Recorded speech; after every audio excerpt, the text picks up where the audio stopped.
संगत छा हाल आहे? ठीकु आहियो? ख़ुशि आहियो? ख़ैर, मां चयो भला अॼु तव्हांखे अबू धाबी जो आख़िरी दफ़ो दीदार करायूं।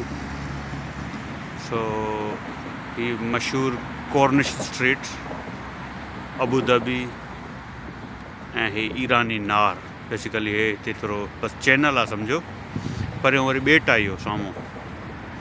सो पर्शियन गल्फ या इनखे अरेबियन गल्फ बि चवंदा आहिनि। सो पोयनि वीडियोज़ में मां तव्हांखे ॾेखारियो हुयो ब्लैक सी ऐं कैस्पियन सी, हाणे ही थी वियो पर्शियन गल्फ। ठीकु आहे, आख़िरी दीदार इन हिसाब सां जो लॻे थो पंहिंजो दाणो पाणी हिते पूरो थी वियो आहे ऐं पाण वरी अॻिते सफ़र पाण जो जारी रखंदासीं। बस दुआ कजो, जॾहिं निकितासीं हितां त वरी तव्हांखे ॿुधाईंदासीं। फ़िलहालु मां चयो तव्हां हे वंड कयां। सो ॾिसो बाबा कीअं लॻो, ज़बरदस्त, शानदार, ठीकु आहे न। सो हे सम्झ पंहिंजो ॾाको हुयो, हिते पाण देरो ॼमाए वेठासीं 6-8 महीना। हाणे वरी अॻिते जी तयारी आहे। काॾे जी तयारी आहे इहो फ़िलहालु सरप्राइज़ आहे ऐं पंहिंजो हे सफ़रु अॻिते जारी रहंदो। वरी नई मंज़िल ते पहुची करे वरी तव्हांखे के ॿिए समुंड जे किनारे तां मुखातिब थींदासीं।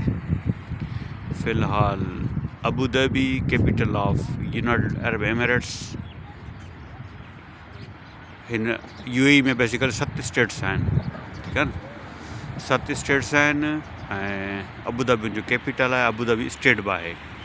UAE जो जेको एरिया आहे उनजो सम्झो त 80% अबू धाबी स्टेट वटि आहे ऐं जेको UAE में तेल निकिरंदो आहे उनजो बि सम्झो त 90% बल्कि अबू धाबी स्टेट मां ई निकिरंदो आहे। दुबई जो कमु सिर्फ़ु खणी न, कुझु आयल हुयो जेको कढियो खपाए विया पंहिंजो। हाणे टूरिज़म आहे, टूरिज़म खां पोइ मैन्युफैक्चरिंग इंडस्ट्रीज़, सर्विसिस सेक्टर, उन वरी जान करे वरितो आहे। उन्हनि खे मसइलो न आहे, का परवाह कोन्हे, सम्झो। मिसाल तव्हांखे मां सम्झायां त अॼुकल्ह हिते सीज़न आहे, छो यूरोप में बर्फ़बारी आहे, थधि आहे तमामु घणी। हिते सम्झो टूरिस्ट जी लाइन लॻी पई आहे। हे तव्हां ॾिसो टूरिस्ट।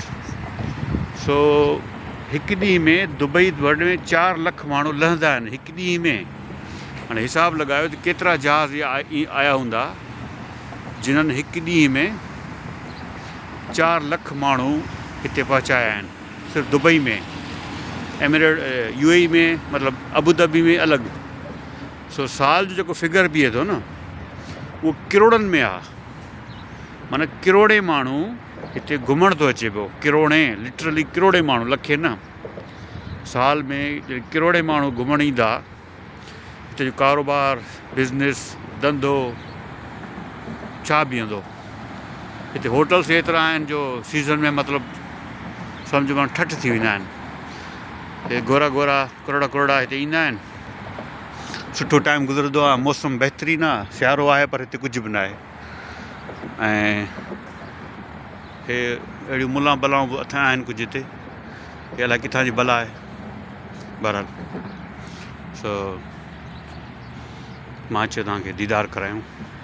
परियों ई कॉर्निश रोड आहे ऐं अबू धाबी जा स्काई स्क्रैपर्स, शानदार न।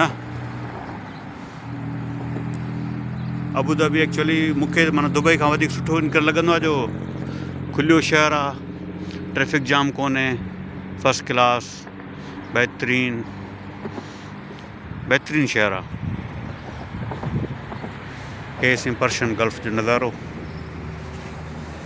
परियों ई शायदि पोर्ट जो को हिसो आहे बेसिकली, सम्झो।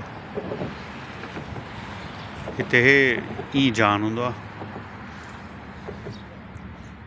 ठीकु आहे। पोइ यारी आहे, वरी तव्हां सां मिलंदासीं किथां कंहिं ॿी जाइ तां। थोरो टाइम लॻंदो, बहरहाल नेक्स्ट वीडियो पंहिंजी में बि किथे ॿिए हंधि हुजे कंहिं ॿिए समुंड जे किनारे ते। ठीकु थी वियो यारो यारी, माशाल्लाह।